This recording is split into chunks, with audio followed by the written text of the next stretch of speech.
दोस्तों मणिपुर में पिछले साल मई के महीने से शुरू हुई हिंसा रुकने का नाम नहीं ले रही। बीच में कुछ महीनों के लिए शांति तो थी, मगर सितंबर के बाद से वहां लगातार हिंसा हो रही है। कुछ लोग इस हिंसा के लिए मैतेई और कुकी दोनों समुदायों को रिस्पॉन्सिबल मानते हैं। कुछ लोग इसमें म्यांमार और बांग्लादेश में बैठे टेररिस्ट ग्रुप्स का हाथ देखते हैं। कुछ को अमेरिका पर भी शक है। लोग ये भी सवाल कर रहे हैं कि आखिर क्या वजह है कि भारत सरकार 1.5 साल बाद भी मणिपुर में सिचुएशन नॉर्मल क्यों नहीं कर पाई।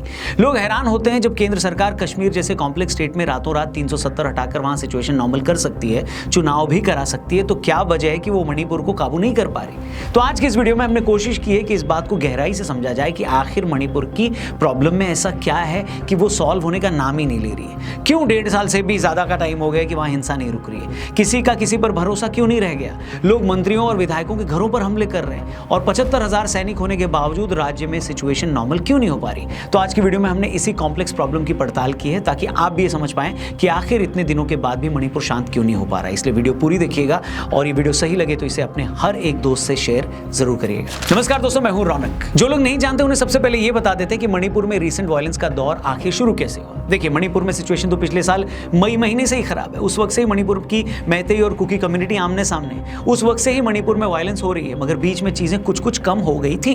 मगर इस महीने की 7 तारीख को यानी 7 नवंबर को जिरीबाम डिस्ट्रिक्ट में उग्रवादियों ने कुकी कम्युनिटी की एक औरत को गोली मारने के बाद उसके घर में आग लगा दी। कुकी लोगों का कहना है कि इस वारदात के लिए मैतेई कम्युनिटी से जुड़े उग्रवादी जिम्मेदार है। फिर 11 नवंबर को 2 घटनाएं एक साथ होती हैं। कुकी उग्रवादियों का आमना सामना सीआरपीएफ से हो जाता है। ठीक उसी टाइम कुकी उग्रवादी मैतेई समाज से जुड़े 6 लोगों को किडनैप कर लेते हैं। सीआरपीएफ से एनकाउंटर में 10 कुकी उग्रवादी मारे जाते हैं। इससे कुकी समाज के लोग भड़क जाते हैं। कुकी समाज कहता है कि मरने वाले उग्रवादी नहीं थे बल्कि वो तो फॉरेस्ट वॉलंटियर थे, उन्हें जबरदस्ती मार दिया गया। दूसरी तरफ मैतेई कम्युनिटी के जिन 6 लोगों का कुकी उग्रवादियों ने अपहरण किया था, 5 दिन बाद उनकी डेड बॉडीज जिरीमुख गांव के पास एक नदी में मिल जाती है। मरने वालों में 3 महिलाएं थीं और 3 बच्चे। इनमें से एक बच्चा तो 2.5 महीने का था।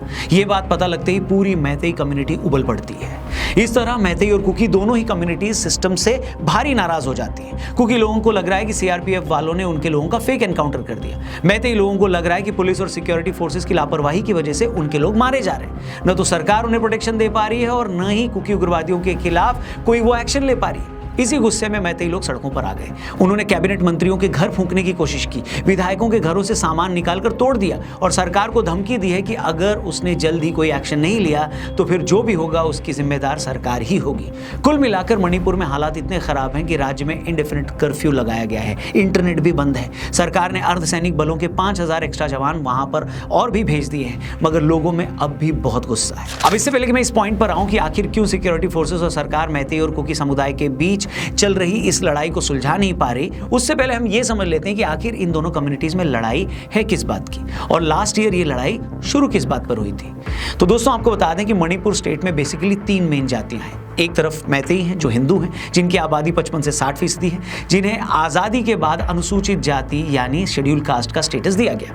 मैतेई हिंदुओं की आबादी तो 50-60% है, मगर ये लोग मेनली मणिपुर के 10% के मैदानी इलाकों में ही रहते हैं। दूसरी तरफ कुकी और नागा जाति हैं, जिनकी आबादी में हिस्सेदारी तो 40% है, मगर ये लोग मणिपुर के 90% हिली एरियाज में रहते हैं जो कि मेनली क्रिश्चियन माने जाते हैं। अब मैतेई जाति की हमेशा से शिकायत ये थी कि लैंड रिफॉर्म एक्ट की वजह से ये लोग पहाड़ी इलाकों में जमीन नहीं खरीद सकते, जबकि राज्य में सबसे ज्यादा आबादी इनकी ही है।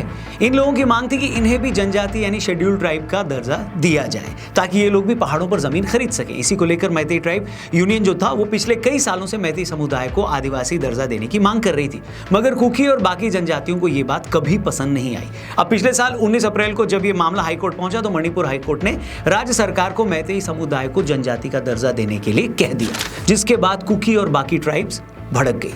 कुकी लोगों का कहना था कि मैतेई समाज का पहले ही नौकरियों में दबदबा है। राज्य में 60 में से 40 विधायक भी उसी समाज से आते हैं। ऐसे में अगर उन्हें जनजाति का दर्जा भी दे दिया गया तो ये लोग पहाड़ों पर जमीन खरीदना शुरू कर देंगे और कुकी समाज हाशिए पर चला जाएगा। इसी को लेकर पिछले 3 मई को एक रैली निकाली गई। देखते ही देखते ये रैली हिंसक हो गई। कुकी लोगों ने मैतेई समाज के लोगों पर हमला किया, जिसके बाद मैतेई लोगों ने भी कुकी को निशाना बनाना शुरू कर दिया। चर्चों में आग लगाई गई। वहीं कुकी इलाकों में रहने वाले मैतेई लोगों पर भी हमले हुए। लोग रातों रात अपने घर छोड़ने पर मजबूर हो गए। रात के अंधेरे अंधेरे में गर्भवती महिलाओं को घर छोड़कर भागना पड़ा, कई बच्चे पानी में बह गए। पिछले 1.5 साल से चल रही इस हिंसा में अब तक 250 लोग अपनी जान गंवा चुके हैं। 50,000 लोग राहत शिविरों में रह रहे हैं। 250 चर्चों को जलाया गया है। पहाड़ी इलाकों में एक भी मंदिर को नहीं छोड़ा गया। देखते ही देखते दोनों जातियों में इतना गुस्सा भर गया कि कोई भी मैतेई कुकी इलाकों में रहने की हिम्मत नहीं कर पा रहा और न ही कुकी इलाके में मैतेई जा पा रहे। कुकी और मैतेई दोनों का सरकार और पुलिस से भरोसा उठ चुका है। उन्हें लग रहा है कि उन्हें अपनी सुरक्षा खुद करनी पड़ेगी और हुआ ये कि लोग एक दूसरे की हिंसा से बचने के लिए खुद हिंसा करने लगे और हालात बिगड़ते बिगड़ते यहां तक आ गए। अब पिछले 1.5 साल से सरकार भी वहां की सिचुएशन नॉर्मल करने की कोशिश कर रही है, मगर सिचुएशन इतनी कॉम्प्लेक्स है कि सरकार को भी समझ में नहीं आ रहा है कि इससे डील कैसे किया जाए। अब सिचुएशन क्या है वो भी मैं आपको समझा देता हूं। एक टाइम था जब मणिपुर में मैतेई समाज के लोग ही रहते थे। मैतेई लोग मणिपुर की वैली में रहते थे। इन लोगों पर बार बार नागा लोग पहाड़ों से आकर हमला कर देते थे। मैतेई लोगों को बार बार उन पर ये हमले न हो, इससे बचाने के लिए मैतेई राजा वैली और पहाड़ों के बीच के बफर जोन में कुकी लोगों को बसाने लगे। आपको बताते हैं ज्यादातर कुकी क्रिश्चियन लोग नॉर्थ ईस्ट और म्यांमार से संबंध रखते थे। पहले तो नागा लोग कुकी लोगों को भी अपना दुश्मन समझते थे, मगर मैतेई लोगों से लड़ने के लिए ये एक हो गए।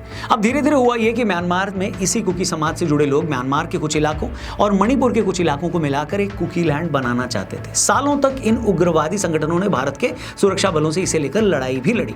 फिर बाद में भारत सरकार के साथ ऐसे 22 उग्रवादी संगठनों से समझौता कर लिया गया। उस समझौते के मुताबिक भारत सरकार ऐसे हर उग्रवादी को हर महीने 6,000 रुपए पेंशन देगी और बदले में वो कोई हिंसा की वारदात नहीं करेंगी और उन्हें सेना की निगरानी में रहना होगा। लेकिन बार बार ऐसी खबरें सामने आई कि इस समझौते के बावजूद ये लोग वायलेंस में शामिल रहते हैं। मैतेई लोगों की शिकायत है कि इन कुकी उग्रवादियों ने अपने ठिकाने म्यांमार में भी बना रखे हैं। ये लोग मणिपुर में उनके खिलाफ हिंसा करते हैं, फिर वहां भाग जाते हैं। भारत सरकार भी कुकी उग्रवादियों से डील की है कि वो इनके खिलाफ एक्शन नहीं लेगी, इसी के चलते हालात काबू में नहीं आ पा रहे। अब जैसे कि मैंने कहा, ये प्रॉब्लम बहुत कॉम्प्लेक्स है। मणिपुर के 19 थाना इलाके में सालों से arm forces special power act लागू था। ये एक्ट आर्म फोर्सेस को ये ताकत देता है कि अगर उन्हें किसी भी आदमी पर शक है कि वो उग्रवादी है या उन्हें नुकसान पहुंचा सकता है तो वो डायरेक्ट उसके खिलाफ एक्शन ले सकते हैं। इसके लिए किसी परमिशन की जरूरत नहीं है। लेकिन लास्ट अप्रैल में इस स्पेशल एक्ट को हटा दिया गया, जिसके बाद वहां के उग्रवादी संगठन फिर से एग्रेसिव हो गए। सिचुएशन से निपटने के लिए सरकार ने फिर से 6 थाना इलाके में आफ्स्पा यानी स्पेशल पावर एक्ट को लागू कर दिया। इससे फिर कुछ लोकल लोग नाराज हो गए। स्टेट गवर्नमेंट पर प्रेशर बढ़ा तो उसने सेंटर से रिक्वेस्ट करी कि इस स्पेशल पावर एक्ट को वापस ले लो। अब सेंटर के सामने चैलेंज ये है कि एक तो सिचुएशन नॉर्मल नहीं हो पा रही है, उस इलाके की स्थिति भी ऐसी है कि उग्रवादी कब बॉर्डर क्रॉस करके म्यांमार चले जाते हैं ये पता नहीं लगता। ऊपर से स्पेशल पावर एक्ट न होने से सेना के हाथ भी बंद है। साथ ही कुकी और मैतेई दोनों ही साइड से इस पूरी लड़ाई में औरतों को ढाल बनाकर यूज किया जाता है। जब भी पुलिस या सीआरपीएफ कोई गिरफ्तारी करने जाती है तो औरतें आगे आकर खड़ी हो जाती हैं, जिससे सिचुएशन को संभालना और मुश्किल हो जाता है। इसके अलावा कुछ और ऐसी चीजें हुई हैं जिसने सिचुएशन को और सीरियस बना दिया है। अब आप ही सोचिए, किसी लोकल जगह पर पहले ही लोगों में आपस में इतनी लड़ाई है, इतना मिसट्रस्ट है, ऊपर से उन हालातों में आग में घी का काम करने के लिए अगर बाहर से भी लोग आ जाएं तो कैसा होगा। वो इस लड़ाई को भड़काने लगे तो क्या हालत होगी आप सोचिए। और मणिपुर में यही सब हुआ है और हो रहा है। बात है इसी साल 2 सितंबर की। मणिपुर में 4 महीने से हालात काफी हद तक ठीक थे। तभी इम्फाल डिस्ट्रिक्ट में एक आतंकी हमला होता है। इस हमले में 2 औरतें मारी जाती हैं और 9 लोग जख्मी हो जाते हैं। उस वक्त पुलिस के भी होश उड़ जाते हैं जब उसे पता चलता है कि यह हमला तो ड्रोन से किया गया है। ऐसे ही एक ड्रोन को मार गिराने पर पता लगता है कि वो ड्रोन कोई नॉर्मल ड्रोन नहीं था, वो एक हार्ड प्लास्टिक से बना ड्रोन था, जिसके डिजाइन को देखकर साफ समझ में आ रहा था कि वो बाहर का बना हुआ है। लोकल टेररिस्ट ग्रुप चाहकर भी वैसा ड्रोन नहीं बना सकते थे। सिक्योरिटी एजेंसीज को यह बात समझते देर नहीं लगी कि कुकीज टेररिस्ट ग्रुप्स को बाहर से भी मदद मिल रही है। अगस्त में बांग्लादेश में शेख हसीना की सरकार का तख्ता पलट हो चुका था। मोहम्मद यूनुस सरकार की भारत विरोधी एलिमेंट से हमदर्दी किसी से छिपी नहीं। इससे पहले भी बांग्लादेश में नॉर्थ ईस्ट के कई टेररिस्ट ग्रुप एक्टिव रहे हैं। म्यांमार के चिन स्टेट में भी कुकी आतंकी अपना कब्जा कर चुके। मतलब ये क्लियर था कि लोकल टेररिस्ट को एडवांस ड्रोन और रॉकेट प्रोपेल्ड गन यानी कंधे पर रखकर रॉकेट दागने वाली गन जैसे कई खतरनाक हथियार मिल चुके थे। मतलब लड़ाई अब नेक्स्ट लेवल पर जा चुकी है। मणिपुर में जो चल रहा है वो सिर्फ मणिपुर की कुछ जातियों के बीच आपस की लड़ाई नहीं, बल्कि इसमें एक पूरा विदेशी षड्यंत्र भी देखा जा सकता है। ऐसे लोग भी शामिल हैं जो चाहते हैं कि अगर भारतीय समाज में कोई फॉल्ट लाइन है तो उसे भुनाया जाए।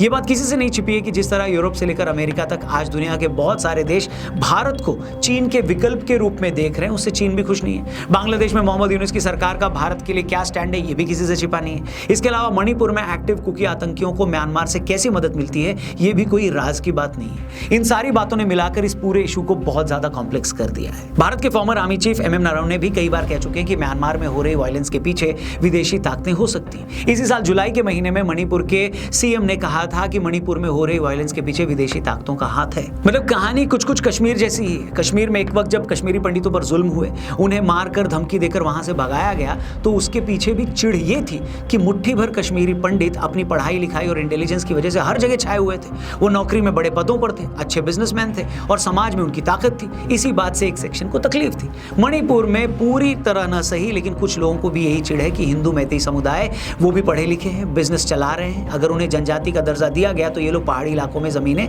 खरीद कर वहां भी अपने काम धंधे सेट कर लेंगे, यहां भी अपनी धाक जमा लेंगे। अब जैसे कश्मीर में पंडितों से नाराज इस्लामिक ग्रुपों को पाकिस्तान ने मदद की और उनकी मदद से कश्मीरी पंडितों को वहां से भगाया गया, कुछ वैसी कोशिश मैतेई हिंदुओं को लेकर मणिपुर में भी दिखती है। बस फर्क इतना है कि मैतेई यहां मुट्ठी भर नहीं है, बल्कि 50% है। लेकिन विदेशी ताकतों की मदद से उन्हें लगातार टारगेट किया गया है। अब इन सारी बातों की वजह से ये प्रॉब्लम इतनी कॉम्प्लेक्स हो चुकी है। एक तरफ अपने ही लोग एक दूसरे के खिलाफ हैं, ऊपर से विदेशी ताकतें भी इसमें घी डालने का काम कर रही हैं। सरकारें भी कुछ एक्शन लेने से पहले अपना वोट बैंक देखती हैं। इन्हीं सब के चलते 1.5 साल के बाद भी मणिपुर के हालात नहीं सुधरे हैं, बल्कि और खराब हुए हैं। जरूरत है इस बात की कि दोनों तरफ के लोग ये समझें कि इस लड़ाई में किसी और का नहीं, बल्कि उन्हीं लोगों का, उन्हीं के बच्चों का और उन्हीं के भविष्य का नुकसान हो रहा है। भारत सरकार ये कर सकती है दोस्तों कि पहले वो उन बाहरी एलिमेंट्स पर लगाम लगाए जो इस हालात का फायदा उठा रहे हैं, फिर उन लोगों के खिलाफ सख्त एक्शन ले जो किसी भी तरह के वायलेंस में शामिल हो, फिर चाहे वो किसी भी तरफ के क्यों ना हो। अगर आप वोट बैंक के डर से भीड़ को फ्री हैंड दोगे तो ये हिंसा कभी नहीं रुकने वाली। सरकार को सख्ती दिखानी ही होगी, वरना जो हिंसा आज एक नॉर्थ ईस्टर्न स्टेट में है वो जल्दी और राज्यों में भी फैल सकती है। हमें तो कम से कम यही लगता है। बाकी आप इस बारे में क्या सोचते हैं कमेंट करके बताइएगा। वीडियो में कई बातें अगर आपको अच्छी लगी हो तो इस वीडियो को और भी लोगों तक जरूर शेयर करिएगा। आपके हिसाब से इस प्रॉब्लम का क्या हल है, वो भी अगर आप कुछ सोचते हैं इसके बारे में तो जरूर बताइएगा। हम उम्मीद यही करते हैं कि जल्द ही मणिपुर में शांति आए और लोग अपनी अपनी नॉर्मल लाइफ में जल्दी लौट पाए। आज की वीडियो में फिलहाल इतना ही। चैनल को सब्सक्राइब करके जाइएगा। जल्दी मुलाकात होगी। जय हिंद, वंदे मातरम।